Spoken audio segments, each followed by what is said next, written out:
안녕하세요. 한국학중앙연구원 디지털인문학연구소 박선영입니다. 이번 시간에는 최근 LLM이 급속도로 발전하면서 많은 사람들과 인문학자들이 우려하는 현상인 할루시네이션, 환각에 대해 그 개념과 사례, 한계에 대해 설명해 보도록 하겠습니다.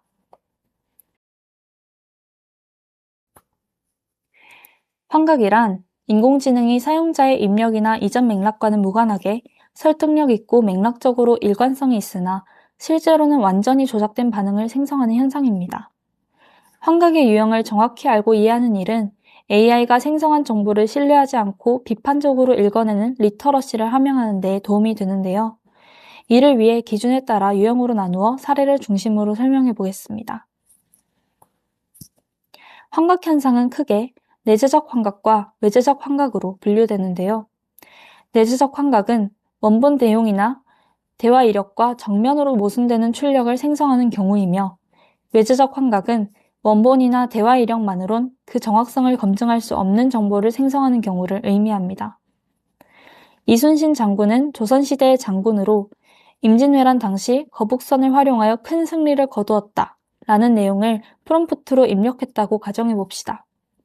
이때 AI가 이순신 장군은 고려시대의 장군이라고 답변한다면 이는 프롬프트와 모순된 내용을 생성한 것이므로 내재적 환각에 해당합니다. 그러나 만약 이순신 장군은 평소에 김치찌개를 즐겨 드셨다라는 말을 생성한다면 이는 검증 불가능한 정보를 문맥에 맞춰 지어낸 것이므로 외재적 환각에 해당합니다. 그럼 조금 더 세부적으로 들어가 봅시다. 연구자들은 AI 환각 현상을 발생 원인과 양상에 따라서 총 8가지 유형으로 분류하는데요. 우선 과적합은 AI가 학습 데이터에 포함된 우연적이거나 편향된 통계적 상관관계를 과도하게 일반화하여 맥락의 차이를 고려하지 못한 채 새로운 상황에도 그대로 적용할 때 발생하는 오류입니다. 예를 들어 범죄 관련 뉴스에서 특정 인종이나 지역이 반복적으로 함께 등장한 패턴이 학습된 경우 AI는 해당 지역의 문화를 묻는 질문에도 맥락과 무관하게 범죄 가능성을 언급하는 응답을 생성할 수 있다는 거죠. 논리적 오류는 문장 간의 앞뒤가 맞지 않거나 모순되는 현상으로 채식주의자라고 밝히면서 고기를 먹었다라고 서술하는 사례가 이에 해당합니다. 추론 오류는 새는 날개가 있다, 펭귄은 새다, 그러므로 펭귄은 하늘을 날 수 있다와 같이 잘못된 전제에서 그릇된 결론을 도출하는 환각 유형입니다. 사실관계와 정보의 정확성 측면에서 발생하는 오류들도 있습니다. 근거 없는 조작은 사실이 아닌 내용을 완전히 지어내는 전형적인 환각 현상으로 세종대왕은 1999년 맥북을 던져서 왜구를 물리쳤다와 같이 터무니없는 정보를 생성하는 경우에 해당합니다. 이와 유사한 사실적 오류는 그럴싸해 보이지만 사실과 다른 정보를 제공하는 경우로 미국의 수도는 뉴욕과 같은 답변이 이에 해당합니다. 수학적 오류는 계산이나 수치 처리가 틀린 경우로 사과 10개를 2명이 나누면 한 사람당 6개씩 가진다와 같은 연산 실수를 의미합니다. 출력 형태나 프롬프트를 이해하는 데 실패하여 발생하는 오류도 존재합니다. 텍스트 출력 오류는 보이는 바와 같이 문장 구조나 표현상에서 기계적인 오류가 발생하는 것을 뜻합니다. 기타로 분류되는 오류는 사용자의 의도나 질문에 맞지 않는 엉뚱한 반응을 보이는 경우로 맛집을 추천해 달라는 질문에 저는 춤추는 게 좋아요 라고 답하는 식의 동문서답이 이에 속합니다.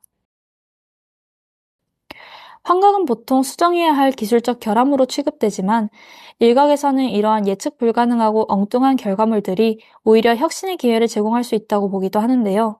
대표적인 사례가 신약 개발 분야입니다.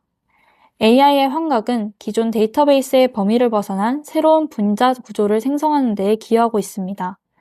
실제로 AI 심층 심경망을 역으로 활용해 의도적으로 환각을 유도했을 때 자연계 진화 과정에서는 볼 수 없었던 완전히 새로운 단백질 구조가 설계된 바 있기도 합니다. 이러한 접근 방식은 신약 개발을 넘어 공학, 예술 등 혁신이 요구되는 모든 분야로 확장될 잠재력을 갖는데요. 이어서 예술 분야에서 그 환각이 어떻게 활용되는지를 보도록 하겠습니다. 문학 분야에서는 AI의 텍스트 환각을 새로운 창작의 도구로 수용하여 시적 주체와 창작의 의미를 재정의하려는 시도가 이어지고 있습니다. 대표적인 사례로는 카카오 브레인의 AI 모델 시아가 13,000여 편의 시를 학습하여 단독으로 창작한 시집, 시를 쓰는 이유가 있습니다. 인간과 AI와의 협업을 통해 저자와 지각자의 경계를 허무는 실험도 진행되었는데요. 9명의 인간 시인과 AI 시 창작 도구 OI 라이터가 함께 만든 엔솔로지 시집 9+I가 그 예입니다. 이 작업에 참여한 시인들은 다양한 반응을 보였는데요. AI와 작업하며 오히려 인간인 자신의 고유성과 정체성을 확인하기도 하고 시 쓰기를 즐거운 놀이로 만들어주는 흥미로운 도구로서 AI를 향유하는 긍정적인 반응을 보이는 이들도 있었던 한편 어떤 이는 진정으로 시적인 것은 인간만이 가능하다는 감상을 내놓기도 했습니다. 결론적으로 문학 장르 내에서 환각을 활용한 작품들은 그것을 단순히 수용하는 것을 넘어 지속적으로 AI로 창작한다는 것은 무엇인가? 라는 것을 질문하는 메타적인 방향으로 창작의 영역을 확장하고 있다고 볼 수 있겠습니다. 한편 요즘 이미지 생성도 많은 화제를 불러일으키고 있죠. AI 이미지 생성기는 텍스트를 입력하면 단 몇 초 만에 이미지를 만들어냅니다. 이 기술의 핵심 작동 원리는 마치 어린아이가 단어와 사물을 연결하며 세상을 배우는 것처럼 AI가 방대한 이미지와 텍스트 데이터를 학습해 시각적 패턴을 익히는 데 있습니다. 예술가들은 이러한 생성에 거부감을 표하기도 하지만 어떤 이들은 실제하지 않는 이미지를 그럴듯하게 만들어내는 AI의 특성을 예술적 도구로 활용하기도 합니다. 대표적인 예로 소피아 크레스포의 뉴럴주 프로젝트를 들 수 있습니다. 이 프로젝트에서 작가는 AI를 활용해 자연계에 존재하는 여러 요소들을 재조합해 실존하지 않는 새로운 생명체의 이미지를 창조해냈습니다. 크레스포는 본인의 작업에 대해 컴퓨터 비전과 머신러닝은 고도의 병렬 연산을 통해서만 접근할 수 있는 사변적 자연과 우리 사이를 잇는 다리가 될 수 있다라고 설명하기도 했습니다. 한편 현대미술에서는 LLM의 서사 능력을 활용해 기존의 신화를 재해석하거나 인간 중심적 사고를 비판하는 시도가 이뤄지고 있는데요. 대표적인 사례로 국내 미디어 아티스트 그룹 언메이크랩의 작품 시시포스의 변수가 있습니다. 이 작업은 인공지능과의 문답을 통해 고대 그리스의 시시포스 신화를 재구성한 것인데요. 작가는 그 돌은 늘 꼭대기에 있어야 한다는 신화 속 지시와 문장을 AI에 입력하여 이야기를 전개시킵니다. 이 과정에서 인간과 비인간 객체를 동등하게 다루는 인공지능 특유의 무맥락적 성격이 적극적으로 차용되는데요. 시시포스 신화의 상황은 변수적 질문이 되어 AI에 입력되고 AI는 인간과 비인간이 뒤엉킨 문장들을 만들어냈습니다. 결과적으로 이 작품 역시 AI가 단순한 도구를 넘어 지속적으로 AI와 인간의 관계를 성찰하고 예술적 사유를 확장하는 매체로 활용될 수 있음을 보여줍니다.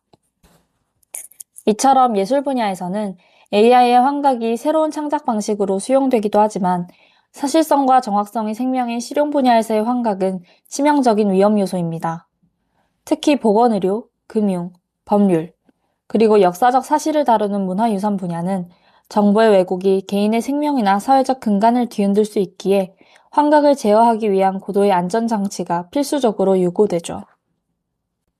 이에 따라 금융, 법조, 의료 등 신뢰성이 필수적인 분야에서는 검색 증강 생성, 즉 어레이지와 파인튜닝 기술이 핵심적인 해결책으로 도입되고 있습니다. 뒤에 영상에서 더 자세히 설명할 어레이지는 AI가 답변을 생성할 때 외부에 신뢰할 수 있는 데이터베이스를 실시간으로 검색하여 근거를 갖추도록 강제함으로써 출처가 불분명한 지식 생성을 원천 차단하는 기술입니다. 파인튜닝은 범용 모델이 아닌 해당 도메인의 검증된 데이터만으로 AI를 추가 학습시켜 전문성을 강화하는 기술이죠.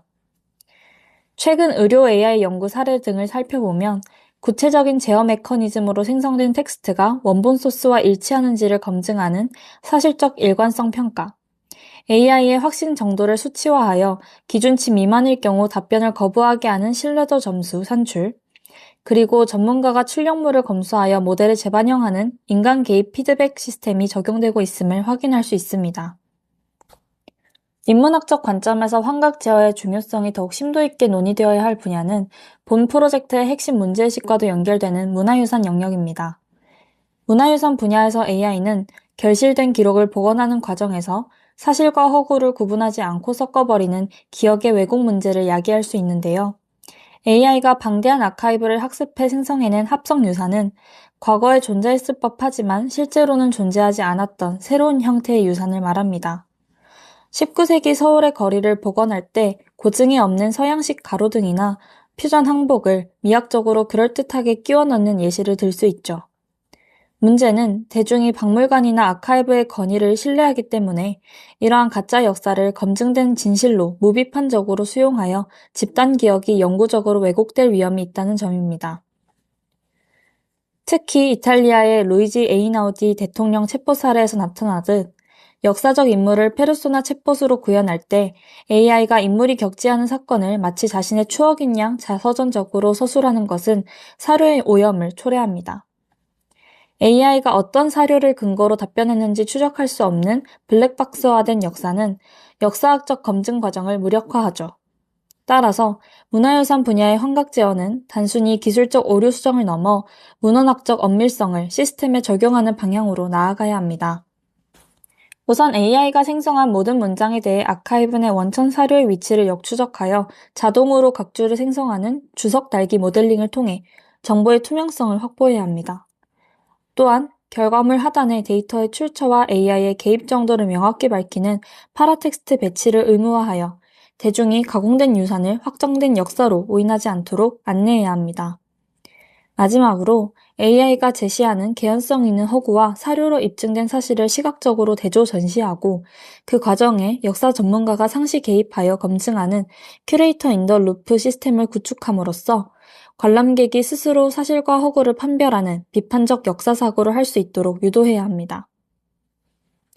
이상 환각의 개념과 사례, 그 한계에 대한 설명을 마치겠습니다. 이어지는 영상에서는 실제 인문학 데이터가 어떻게 구축되는지에 대해 설명합니다. 지금까지 들어주셔서 감사합니다.